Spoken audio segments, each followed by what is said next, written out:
Assalamualaikum warahmatullahi wabarakatuh. Perkenalkan, nama saya Nesa Gisna Ramaniaransi dengan NIM 102022400030. Di sini saya akan menjelaskan customer segment.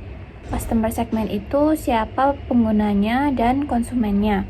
Customer segment ini pengguna atau orangnya yaitu yang pertama ada orang yang sedang diet, yang kedua yaitu penderita penyakit tertentu, yang ketiga orang tua yang sedang menjaga pola makan, yang keempat atlet dan gym enthusiast, yang kelima ada vegetarian atau vegan, yang keenam ada pelajar atau mahasiswa, yang ketujuh ada karyawan kantoran, yang kedelapan ada orang yang sedang menjalani hidup sehat, yang kesembilan ada ibu rumah tangga, yang ke-10 ada ibu hamil, yang ke-11 ada penderita eating disorder, dan yang terakhir ada lansia, yaitu key activities. Key activities itu apa aktivitas terpenting untuk membuat value. Aktivitas terpenting untuk membuat value yaitu yang pertama ada pengembangan dan pemeliharaan aplikasi, yang kedua ada integrasi dan pengembangan database, yang ketiga yaitu validasi data, yang keempat analisis dan penyajian gizi, yang kelima yaitu ada optimasi fitur pemindai scan barcode, dan yang keenam ada verifikasi data. Assalamualaikum warahmatullahi wabarakatuh. Di sini saya Akila Balkis dengan NIM 102022400260 akan menjelaskan pada bagian Key Partners. Yang pertama ada produsen makanan untuk menyediakan informasi detail mengenai produk makanan berupa komposisi, nutrisi, dan lain-lain. Yang kedua, penyedia database nutrisi seperti BPOM atau penyedia data nutrisi lokal untuk mendukung keakuratan informasi. Yang ketiga, penyedia teknologi dan API barcode untuk integrasi pemindaian barcode yang cepat dan akurat. Yang keempat, ahli gizi dan kesehatan untuk validasi informasi serta memberikan rekomendasi terkait makanan sehat. Yang kelima, platform distribusi aplikasi seperti Google Play Store atau App Store sebagai saluran utama distribusi aplikasi ke pengguna. Yang terakhir, keenam, ada influencer kesehatan dan komunitas fitness untuk membantu promosi aplikasi dan menjangkau audiens yang lebih luas. Di sini saya akan menjelaskan pada bagian cost structure atau struktur biaya. Yang pertama ada biaya pengembangan aplikasi, termasuk gaji developer, tools atau software, dan pemeliharaan aplikasi. Yang kedua, biaya server dan hosting untuk menyimpan dan mengelola data pengguna serta database produk makanan. Yang ketiga, ada biaya integrasi API, misalnya API barcode dan data gizi, lisensi atau langganan API pihak ketiga yang digunakan dalam aplikasi. Yang keempat, ada biaya promosi dan pemasaran, iklan digital, kerjasama dengan influencer, atau kampanye media sosial. Yang kelima, biaya riset dan pengembangan untuk meningkatkan fitur, akurasi informasi, serta pengalaman pengguna. Dan yang terakhir, ada biaya operasional seperti langganan internet, perangkat, transportasi, dan biaya administrasi lainnya.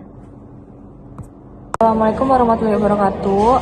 Perkenalkan, nama saya Syatria Faliha dengan NIM 102022400011. Di sini saya akan membacakan ada customer relationship. Itu yang pertama ada program loyalitas berbasis poin. Terus yang kedua itu ada dukungan pelanggan melalui chat dalam aplikasi. Yang ketiga itu ada sistem feedback untuk meningkatkan produk. Kemudian yang keempat ada komunitas pengguna untuk berbagai tips dan rekomendasi. Kemudian saya akan membacakan revenue stream. Yang pertama itu ada layanan konsultasi nutrisi premium. Kemudian yang kedua itu ada model premium dengan fitur premium berbayar. Yang ketiga ada langganan bulanan atau tahunan untuk akses fitur lengkap. Yang terakhir itu yang keempat ada iklan bertarget dari produsen makanan. Sekian, terima kasih.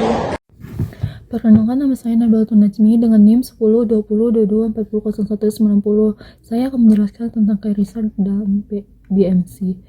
yang maksudnya adalah aset-aset terpenting yang dibutuhkan oleh sebuah perusahaan agar model bisnisnya dapat berjalan dengan lancar, dengan efektif dan berhasil.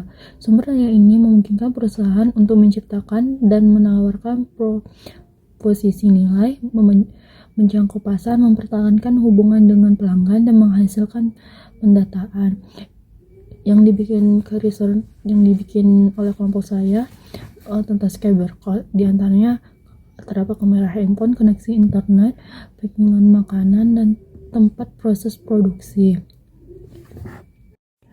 Yang kedua ada channel. Yang dimaksud channel dalam BMC ini ialah cara bagaimana perusahaan berkomunikasi dengan segmen pelanggannya dan menjangkau mereka untuk mencapai proposisi nilai atau value positif. Yang dibikin oleh kelompok saya mempromosikan dengan aplikasi, iklan online, menampilkan fitur-fitur utama, dan pemasaran dengan konten. Ya, assalamualaikum warahmatullahi wabarakatuh. Sebelumnya, perkenalkan, nama saya Devrian Sesa Prayoga dengan NIM 102022430068. Di sini saya akan mempresentasikan bagian value proposition. Langsung saja, yang pertama, kenyamanan dan kecepatan dalam mengakses produk. Nah, ini kenyamanan ini memberikan akses cepat dan mudah terhadap produk yang dicari oleh konsumen. Manfaatnya, yang pertama, menghemat waktu konsumen, terus memudahkan navigasi dan pencarian produk, terus meningkatkan pengalaman penggunaan secara keseluruhan. Lalu, yang kedua, membantu pengambilan keputusan pembeli. Itu menyediakan informasi yang relevan dan mendetail untuk membantu konsumen memilih produk yang paling sesuai dengan kebutuhannya. Manfaatnya meningkatkan kepercayaan, mengurangi risiko pembeli salah atau tidak memuaskan, terus mendorong keputusan membeli yang lebih cepat dan efisien. Lalu yang ketiga, kurangnya informasi jelas pada label makanan.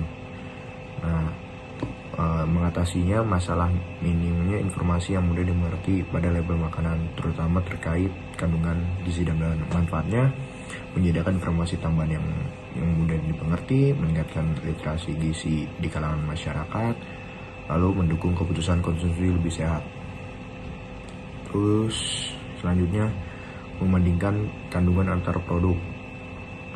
Ini fitur yang memungkinkan konsumen untuk membandingkan kandungan nutrisi, komposisi antar dua atau lebih produk.